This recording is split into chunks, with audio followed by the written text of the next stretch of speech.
Senang bertemu kembali dengan kalian. Kak Masta hadir dengan renungan yang berjudul Tenanglah, hai jiwaku.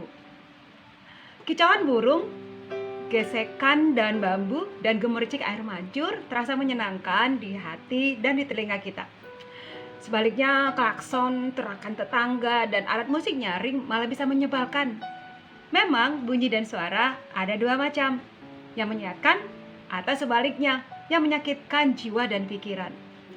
Bunyi yang terlalu nyaring adalah berbahaya, sebab bunyi itu dapat mengganggu ketentraman jiwa yang normal. Pada hakikatnya, semua makhluk lebih menyukai suasana yang tenang dan teduh, sebab ketenangan akan memberikan rasa aman dan nyaman. Bunyi dan suara yang keras dan nyaring cenderung menimbulkan suasana yang tegang dan kejam dan bisa menimbulkan perilaku yang agresif. Dalam suasana gaduh, orang mudah gugup dan gelisah. Suasana bising dan hiruk pikuk menyulitkan orang berpikir dengan jernih dan akal yang sehat. Sebab itu, jiwa yang normal mencari suasana yang tenang dan teduh. Mungkin itulah sebabnya Allah tidak mau dijumpai Nabi Elia dalam suasana yang gegap gempita dan menggelegar. Cerita di 1 Raja-Raja 19 ayat 1-19 mengisahkan tentang Tuhan menyuruh Nabi Elia menjumpai Tuhan. Maka Elia pun mencari Tuhan.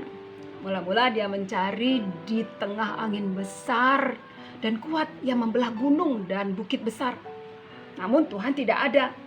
Lalu Elia mencari Tuhan di dalam gempa, terus di dalam api. Di situ pun Tuhan tidak ada. Sesudah itu, datanglah bunyi angin sepoi-sepoi basah.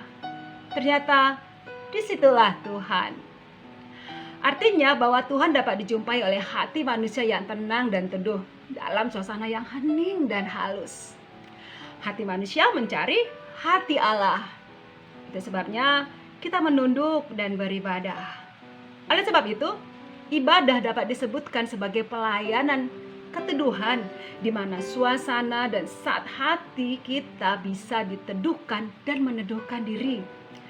Sungguh sayang bahwa kebanyakan kebaktian terlalu dipadati dengan bunyi dan suara, sehingga tujuan sesungguhnya dari ibadah itu kabur.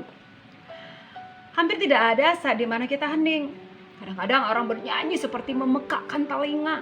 Kadang-kadang alat musik dalam gereja terlalu nyaring dan bising.